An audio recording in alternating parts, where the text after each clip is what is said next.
आप सबको जय मसीह की खुदावंद के मीठे और मधुर नाम में आप सबका स्वागत है। आज जो सरमन जिसके लिए हम यहाँ इकट्ठा हुए हैं वो मदर्स डे से रिलेटेड है और मदर्स डे की थीम के ऊपर इस सरमन को बेस किया गया है। साथ ही साथ हम कोशिश करेंगे कि हम कलाम की बातों को और बेहतर तरीके से समझ पाएं। इससे पहले कि आप इस कलाम को समझें, पढ़ें, जानें, आप जो कलाम का एक हिस्सा जो लिया गया है आज के मनन के लिए आप पढ़ सकते हैं। केवल एक आयत आप देखेंगे और जो बाकी आयतें हैं आपको बाइबल साथ में लेकर रखनी पड़ेगी ताकि आप इन पैसेजेस को समझ पाएं, देख पाएं। और बाइबल में अगर आप साथ साथ पढ़ेंगे तो आप इस कलाम को सीख पाएंगे। जो आयत आपको पहले से पढ़ के रखनी है वो है उत्पत्ति की किताब, उसका पहला अध्याय, उसकी दूसरी आयत, जेनेसिस चैप्टर 1 वर्स 2। मैं आपके बीच में इस आयत को पढ़ देता हूं क्योंकि एक आयत की महज आज का स्क्रिप्चर पोर्शन है और इस आयत के जरिए हम आज के कलाम के अंदर कलाम की गहराई को समझने की कोशिश करेंगे। पृथ्वी बेडौल और सुनसान पड़ी थी और गहरे जल के ऊपर अंधियारा था तथा परमेश्वर का आत्मा जल के ऊपर मंडराता था। खुदावंद अपने कलाम के पढ़े और सुने जाने पर आशीष दे, आमीन। आइए हम दुआ मांगे। कुदूस मेहरबान जिंदा खुदा, शुक्र करते हैं आज के इस समय के लिए जो तूने बख्शा। दुआ चाहते हैं जब इस कलाम को सीखें, इससे समझने की कोशिश करें तो हमारी अगुवाई करना, होने देना।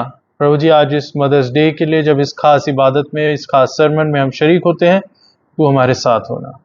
इस दुआ को खुदावंद यीशु मसीह के नाम में होकर मांगते हैं, आमीन। नॉर्थ इंडिया में जो जिन चर्चेस से मैं आता हूँ, जिस चर्च हिस्ट्री से मैं बिलोंग करता हूँ, हिंदी स्पीकिंग चर्च और मेथोडिस्ट चर्च में जब हम दुआ मांगते हैं, ऐसा मैंने सुना है, कई लोग दुआ बोलते समय इस सेंटेंस को यूज करते हैं, अब्राहम, इज़हाक, याकूब के खुदा। और ये सही भी है क्योंकि बिब्लिकली ये साउंड है और खुदा ने अपने आप को डेजिग्नेट भी किया है कि तू कौन है? मैं अब्राहम, इज़हाक, याकूब का खुदा हूं, जब मूसा परमेश्वर से पूछता है। और हम भी इस लाइन को अपनी दुआओं में शामिल करते रहे हैं। पर आज मैं एक नए एंगल से अगर आपसे पूछूं कि कभी सारा, रिबका और लिया के खुदा हम क्यों नहीं बोलते? अगर वो अब्राहम, इज़हाक, याकूब का खुदा है तो वो सारा, रिबका और लिया का भी खुदा है। पर हम बहुत हद तक मेल डोमिनेटेड प्रेयर्स या लैंग्वेज को हम यूज करते हैं। इसके खिलाफ मैं नहीं हूं कि ये गलत है या सही है। मैं ये कह रहा हूं कि अगर आप अब्राहम, इज़हाक, याकूब बोलते हैं तो सारा, रिबका, लिया को भी ऐड अगर आप कर लेंगे तो उसमें कुछ कम नहीं होगा और वो बेटर इंक्लूसिव लैंग्वेज होगी, क्योंकि हम समाज के हर हिस्से को अपनी दुआओं में याद रखते हैं। जब आज मदर्स डे से रिलेटेड हम सरमन सुनने के लिए बैठे हैं तो खुदा के कई एस्पेक्ट्स हैं जिनको मैं कुछ आयतों के जरिए आपके बीच में लाना चाहूंगा। पहली चीज, डॉक्टर अरविंद जयकुमार गुरुकुल थियोलॉजिकल जो सेमिनरी है उसमें ओल्ड टेस्टमेंट के प्रोफेसर हैं, हेड ऑफ डिपार्टमेंट है। उन्होंने एक बुक पब्लिश करी 40 हिब्रू वर्ड्स। उस बुक में मदर वर्ड के ऊपर उन्होंने लिखा कि जो हिब्रू वर्ड मदर है, यानी कि माँ, जो इब्री भाषा में जो शब्द है वो 2 अल्फाबेट्स को मिला के बनता है।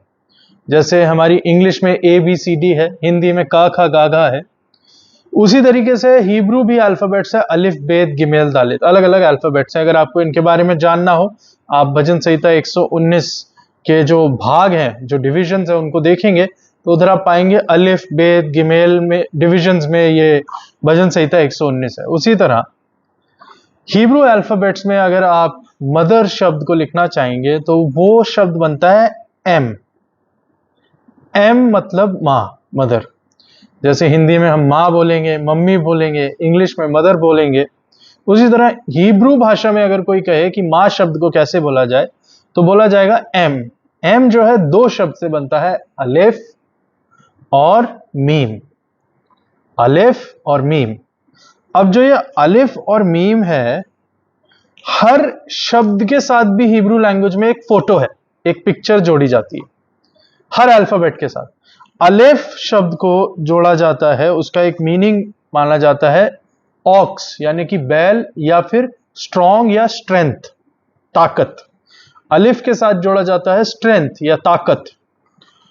और जो मीम शब्द है, जो सेकंड लेटर है इस वर्ड का एम में, मीम जो शब्द है उसके साथ जोड़ा जाता है, वो रिप्रेजेंट करता है पानी, वाटर को, स्ट्रॉन्ग वाटर। तो मदर अगर शब्द, एम शब्द को अगर हम एक और मीनिंग में लेकर जाएं तो वो कहता है स्ट्रॉन्ग वाटर, मजबूत ताकतवर पानी। एंशिएंट इजराइलाइट कल्चर में मां का जो रोल है वो बिल्कुल फैमिली के सेंट्रल रोल्स में से एक था। और मां जो है वो पूरे परिवार का हार्ट, यानी कि दिल, यानी कि मन, जो पूरे परिवार का दिल मां मानी जाती है, क्योंकि वो इमोशनल और स्पिरिचुअल सपोर्ट फैमिली को देगी। और जो प्रोफेशनल या फाइनेंशियल सपोर्ट फादर देगा, लेकिन इमोशनल और स्पिरिचुअल सपोर्ट मां देगी। तो एम जो है वो, उसका मतलब होता है वो जो पूरे परिवार को बांध के रखे, ठीक है, और वो परिवार को बढ़ा भी रही है, केयर भी कर रही है, सोसाइटी में परिवार को खड़ा कर रही है। अब जब हम इस मां को, एम शब्द को समझते हैं, इसकी गहराई में जब हिब्रू भाषा में गए और हमें समझ आया कि ये एक बहुत ही स्ट्रॉन्ग कैरेक्टर है जो पानी की तरह पूरे परिवार की हर सिचुएशन में अपने आप को ढाल लेता है। उसी तरह खुदा भी, खुदा जब हम यीशु मसीह की जो प्रभु की जो प्रार्थना है उसको जब हम बोलते हैं, our father who art in heaven, ऐ हमारे बाप तू जो आसमान पर है, तो बाप शब्द को हमने खुदा के साथ एसोसिएट कर लिया, और वो सही भी है। हम बोलते हैं खुदा बाप, खुदा बेटे, खुदा रूल कुदूस। पर आज कुछ आयतों को मैं आपके बीच में, आपके समक्ष रखना चाहता हूं, जहां हम खुदा की एक और साइड, एक और इमेज को देखेंगे। कुछ आयतें आप मेरे साथ निकालिए, क्योंकि खुदा ने खुद अपने बारे में क्या बोला है हम ये देखेंगे। पहली आयत जो आप निकालेंगे वो मिलती है होशे की किताब, book of Hosea, chapter 13 verse 8। होशे की किताब, उसका 13 अध्याय और उसकी 8 आयत। यहां पर लिखा है, मैं बच्चे छीनी हुई रीछनी के समान बनकर उनको मिलूंगा और उनके हृदय की झिल्ली को फाड़ूंगा और सिंह के समान उनको वहीं खा डालूंगा जैसे वन पशु उनको फाड़ डाले। खुदा ने अपने आप को बच्चे छीनी हुई रीछनी, यानी कि मदर बेयर के रूप में यहां रिप्रेजेंट किया है। उसी तरह आप अगर निकालें व्यवस्था विवरण, उसका 32 अध्याय, ड्यूटरनॉमी 32 और उसकी 11 और 12 आयत अगर आप पढ़ने की कोशिश करेंगे तो वहां पर क्या लिखा है? वहां लिखा है, जैसे उकाब अपने घोंसले को हिला हिलाकर अपने बच्चों के ऊपर ऊपर मंडलाता है, वैसे ही उसने अपने पंख फैलाकर उसको अपने परों पर उठा लिया। यहोवा अकेला ही उसकी अगुवाई करता रहा और उसके संग कोई पराया देवता ना था। जब आप इन आयतों को पढ़ते हैं तो खुदा ने अपने आप को एक मदर ईगल, यानी कि उकाब के साथ कंपेयर किया है। यशाया 66 उसकी 13 वर्स, यहां पर क्या लिखा है? यशाया 66 उसकी 13 आयत में लिखा है, आप भी मेरे साथ इन बाइबल की वर्सेस को निकालते जाएं। जिस प्रकार माता अपने पुत्रों को शांति देती है, वैसे ही मैं भी तुम्हें शांति दूंगा, तुमको यरूशलेम ही में शांति मिलेगी।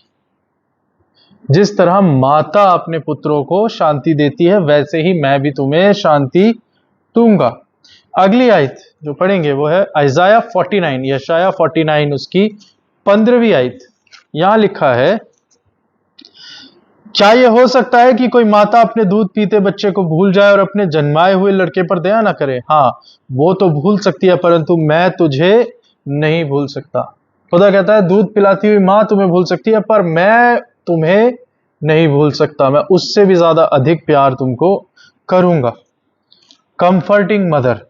और आखिरी जो रेफरेंस है वो है आइज़ाया 42 उसकी 14th वर्स।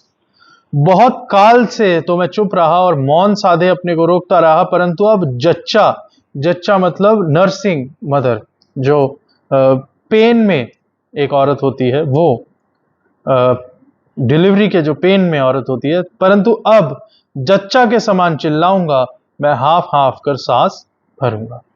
यहां खुदा ने अपने आप को जिन कैरेक्टर्स के साथ कंपेयर किया है, जहां तक मैं आपका ध्यान लाना चाहता हूं, mother bear, mother eagle, comforting mother, nursing mother, women in labour, ये सारे जो कंपैरिजन जो खुदा ने किए हैं, वो एक मां के रूप में, खुदा एक मां के रूप में अपने आप को दर्शाता है, क्योंकि हमारा खुदा जेंडर से बड़ा है, जेंडर से ऊपर है।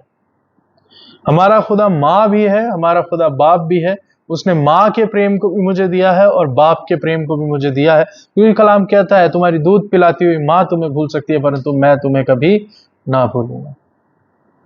खुदा ने अपने आप को मां और पिता दोनों के रूप में दर्शाया है, लेकिन हम अब्राहम, इज़हाक, याकूब के खुदा के आगे बढ़ ही नहीं पाए।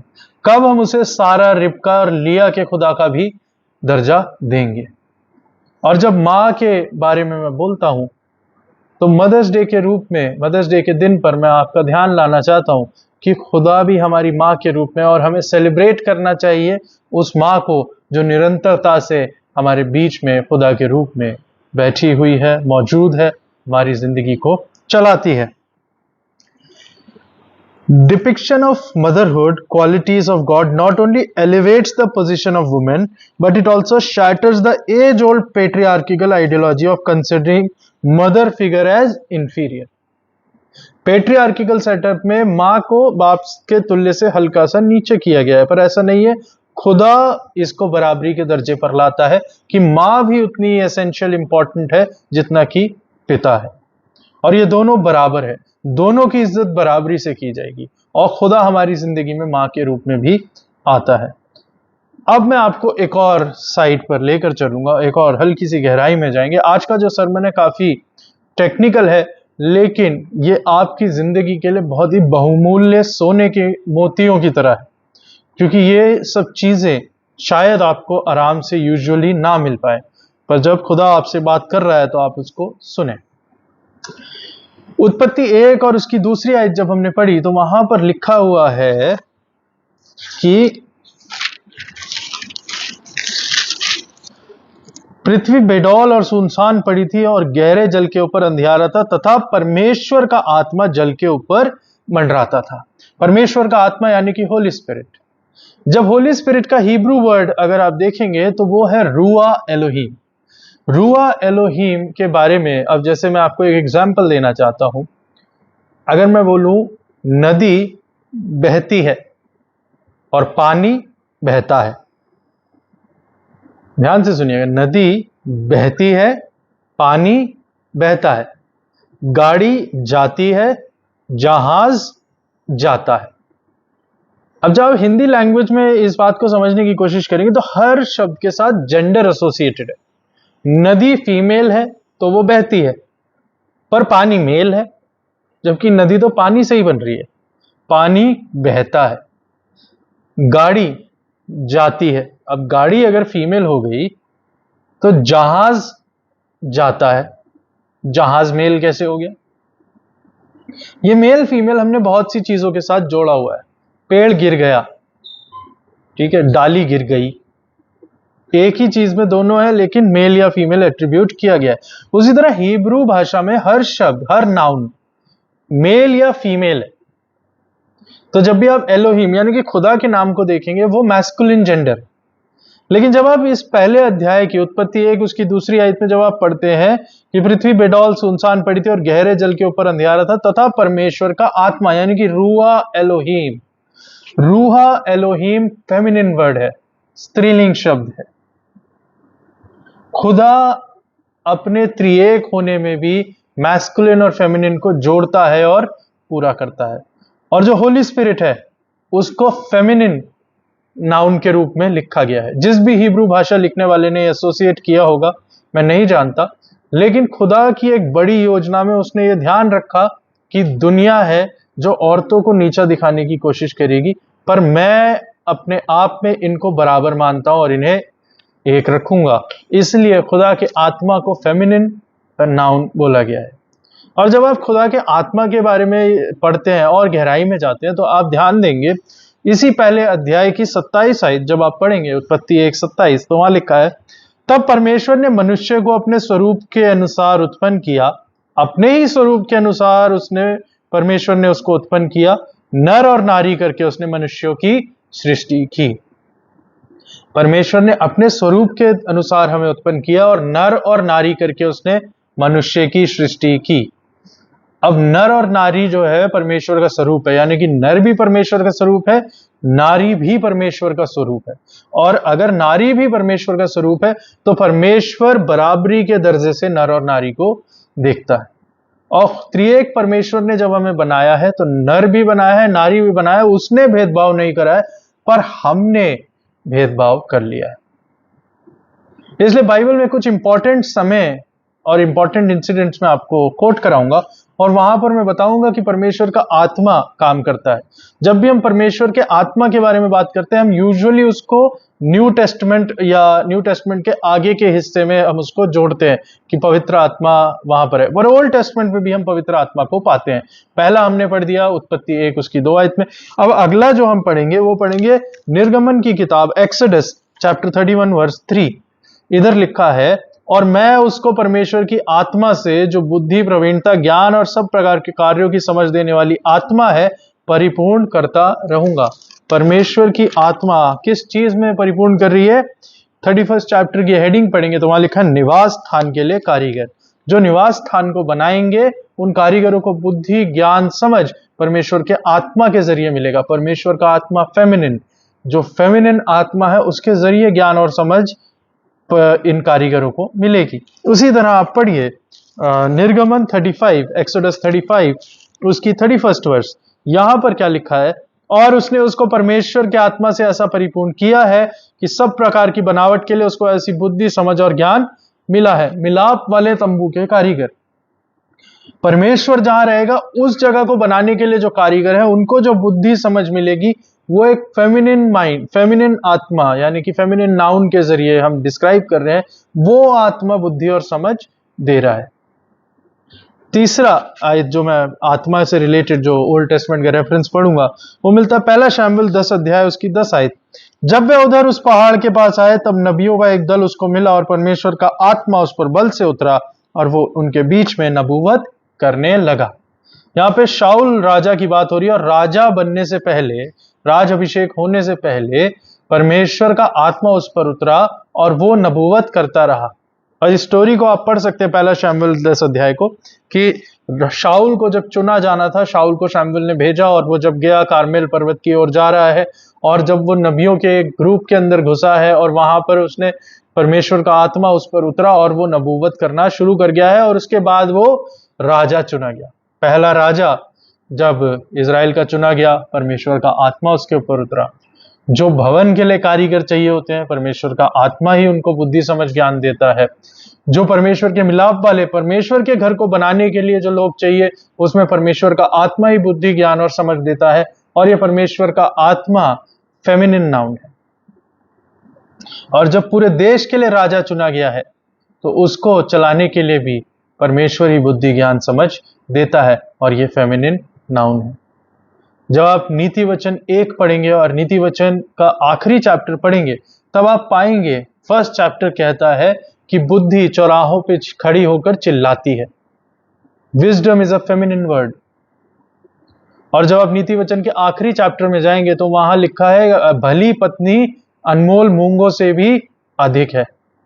तो जब आप नीति वचन के लिखने वाले की समझ को देखना शुरू करेंगे तो आपको समझ आएगा ये वही बुद्धि है जो नीति वचन के शुरू में चौराहों पर चिल्ला रही है कि आओ और मुझसे लो, और नीति वचन के आखिर में वो एक भली पत्नी है जो पूरे घर को संभालती है। दोनों फेमिनिन वर्ड है। Wisdom is a feminine word. हमारे घरों में समझ और बुद्धि और ज्ञान हमारी माओं के जरिए बहुत है। इस बात को मैं समझाना चाहता हूं। ये एक जनरल मेरी ऑब्जर्वेशन है, मैं ये नहीं कह रहा कि ये बिल्कुल सही है, जनरल ऑब्जर्वेशन के रूप में इसको समझिएगा। मैक्सिमम चर्चेस जिनमें मैं गया और जिनमें मैं जाता हूं, जिनको मैं देखता हूं, आप भी ट्राई कीजिएगा। आप उन चर्चेस में जाकर संडे के दिन सुबह आप बेंचेस पर हेड काउंट कीजिएगा कि कितनी फीमेल्स हैं और कितने मेल्स हैं। आप ये पाएंगे कि मैक्सिमम चर्चेस में हमेशा मेजॉरिटी फीमेल्स की होगी, क्योंकि चर्चेस में जो आत्मिक जागृति है और आत्मिक जो निरंतरता है वो हमारे समाज में उन माओं के जरिए आई हैं जो अपने परिवार के बच्चों को, अपने परिवार में हस्बैंड्स को बिना रोके, बिना सोचे हर संडे चर्च आती हैं और उस इबादत में शरीक होती हैं। Mothers have played a key role in congregations today and before and will always be playing this key role, क्योंकि उनके जरिए हमारी कलीसियाएं बढ़ती हैं। पासबान संडे को पासबान है, वो कलाम देता है, लेकिन बाकी 6 दिन वो कलाम जिंदगी में चलाया कैसे जाए, उन माओं की डांट के जरिए बच्चे सीखते हैं, उन माओं की नसीहतों के जरिए वो कलाम की बातों को समझते हैं। इसीलिए परिवार में भी जब बुद्धि, समझ और ज्ञान है, उसके लिए परमेश्वर ने एक फेमिनिन रोल मॉडल हमारे परिवारों में दिया है, वो है हमारी माएं। और खुदा उनके जरिए ज्ञान और बुद्धि हमारे परिवारों में भेजता है कि हम संभल पाए, बढ़ पाए और आगे जा पाए। परमेश्वर के कलाम में घर को बनाने वाले के लिए भी समझ पवित्र आत्मा दे रही है, परमेश्वर के घर को बनाने के लिए भी समझ पवित्र आत्मा ही दे रही है, देश को चलाने के लिए जो राजा चुना जाना है उसकी भी अगुवाई पवित्र आत्मा ही कर रही है।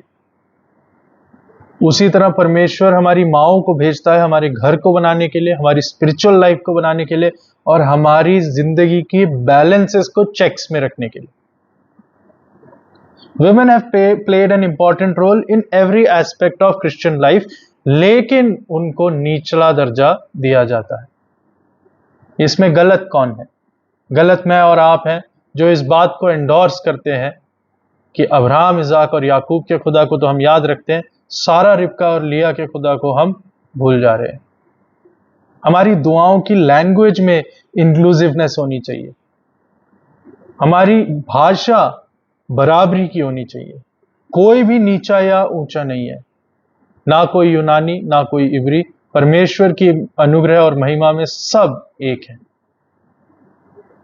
प्रभु यीशु मसीह की मिनिस्ट्री को भी अगर आप देखेंगे और प्रभु यीशु मसीह के पूरे लाइफ टाइम को आप देखेंगे women have played the most important role. Yeshu Masih को दुनिया में आना था, किसे चुना गया? मरियम को। इतना पवित्र होना कि खुदा के बेटे को आप दुनिया में आपके जरिए वो जन्म लेगा, कितनी भली बात है ये। उसके लिए चुना किसे गया? एक औरत को, मरियम को। जो पहली अपोस्टल या पहला इवेंजलिज्म संसार में हुआ यीशु मसीह का, वो किसके जरिए हुआ? यूहन्ना उसका 4था अध्याय पढ़िएगा, वो सामरी स्त्री जो अपने पूरे गांव को प्रभु यीशु मसीह के बारे में बता कर आई। जब तक चेले समझ भी नहीं पा रहे थे कि ये कौन है जो हमें बताता है, ये गुरु पूरी तरीके से क्या है, कैसे है, किधर है, उसके पहले वो स्त्री, सामरी स्त्री थी जो प्रभु यीशु मसीह का मैसेज अपने गांव में पहुंचा गई थी और पूरे गांव को खुदावंद यीशु मसीह की तरफ ले आई थी। फर्स्ट अपोस्टल मेरी नजर में वो सामरी स्त्री है। प्रभु यीशु मसीह की जब क्रूस में मृत्यु होनी थी, कौन वहां पर मौजूद था? प्रभु यीशु मसीह जब मुर्दों में से जी उठे, किसको सबसे पहला मैसेज मिला? Women have played a very big key and important role in the life and ministry of Jesus, पर हमने फर्क करना शुरू कर दिया। मेरा ये आशा है, ये मन है कि हमारे चर्चेस में भी लेडी पास्टर्स, लेडी डीकन्स बढ़ चढ़कर आगे आए, लीडरशिप में लेडीज आगे आए, क्योंकि पूरे परिवार को ये माएँ ही हैं जो संभाल रही हैं। उनके अंदर वो कैपेबिलिटी, वो लीडरशिप है। कलाम इस बात को बोलता है कि तुम्हारे अंदर ये ताकत है, तुम्हारे जरिए बुद्धि ज्ञान में भेजूंगा, पर हम कम आंक रहे हैं, क्योंकि खुदा ने भी खुद को एक मां के रूप में दर्शाया है, जो आयतें हमने पढ़ी है। आखिर में लूका की इंजील उसका 15वां अध्याय उसकी 8 से 10 आयत जब आप पढ़ेंगे, वहां पर आप एक स्टोरी पाएंगे, और वो स्टोरी है कि एक औरत जिसके 10 सिक्के होते हैं, उसमें से एक खो जाता है, और जब वो एक सिक्का मिलता है, वो पूरे मोहल्ले के साथ, अजीज दोस्त रिश्तेदारों के साथ खुशी मनाती है। इसी तरह स्वर्ग में भी अगर एक जान बचती है तो खुशियां मनाई जाती हैं। मेरा सवाल यह है, उस औरत को पता कैसे लगा कि पहला सिक्का खो गया है? क्योंकि वो अपने सिक्कों का ध्यान रखती थी। She was vigilant with what she possessed, और पहला सिक्का खोते ही उसने ढूंढना शुरू कर दिया। ये नहीं कि 2 खो गए, 4 खो गए, 5 खो गए, नहीं, पहला खोते। प्रभु यीशु मसीह अपने एग्जाम्पल्स में भी विमेन को इंक्लूड करते। ये विजिलेंस, ये अटेंटिवनेस हमारे घरों में अगर हमारी माओ के जिंदगी में है, तो वो परिवार हल्का सा भी खोएगा, हल्का सा भी इधर उधर होगा, तो वो एकदम पकड़ के वापस उसे समेट लेगी और वो परिवार बच जाएगा। वो काम परिवार की माँ की जिम्मेदारी है, और ये जिम्मेवारी खुदा ने हमें दी है, और खुदा इसमें हमारी अगुवाई करता है। खुदा बुद्धि ज्ञान और समझ देता है, खुदा संभालता है। उन परिवारों को भी मैं आज इस कलाम में याद करता हूं जिन्होंने शायद अपनी माताओं को खो दिया है। शायद आपकी माँ अब इस दुनिया में नहीं है, लेकिन कलाम आपको एक शांति देता है कि मैं तुम्हारी माँ के रूप में तुम्हारे लिए तुम्हारी खबरगिरी करता हूं, तुम्हारा ध्यान रखता हूं, मैं तुम्हारी माँ हूं। ये खुदा का कलाम, और खुदा हमसे कहता है, ये वायदा वो देता है। हम उस माँ और उस बाप यानी कि हेवनली पेरेंट के ऊपर अपने भरोसे को रखें, और ये समझे कि खुदा है जो मुझे ताकत, इज्जत, अगुवाई सब देने के लिए रेडी है, पर मैं क्या एक्सेप्ट करने के लिए रेडी हूं? क्या मैं इस इंडिफरेंसेस से ऊपर उठाऊं जो मेरी नजर में है? क्योंकि खुदा हम सबको बराबर लेकर चल रहा है। ये खुदा का कलाम है जो मेरे और आपके लिए दिया गया है। और जिस तरह मैंने बताया था, मदर वर्ड यानी कि एम यानी कि स्ट्रॉन्ग वाटर, वो जीवन का जल आपकी जिंदगी में आए और वो आपको आशीषों से भर दे। क्योंकि खुदा हमारी जिंदगी में जो काम करता चाहता है, जो इज्जत, जो हौसला अफजाई हमें वो देना चाहता है, जिस तरह हमारी माएँ हमें बढ़ाती हैं, वो भी हमें बढ़ाना चाहता है। इस मदर्स डे मेरी दुआ है, मेरी गुजारिश है कि हम इंक्लूसिव हो, हम बढ़ने वाले सामाजिक रूप में हो सके, और साथ ही साथ उस खुदा को उन तरीकों से भी देख सके जिन तरीकों से शायद आज तक हम देखते नहीं आ रहे थे। कि खुदा पिता होने के साथ साथ मेरी माँ भी है।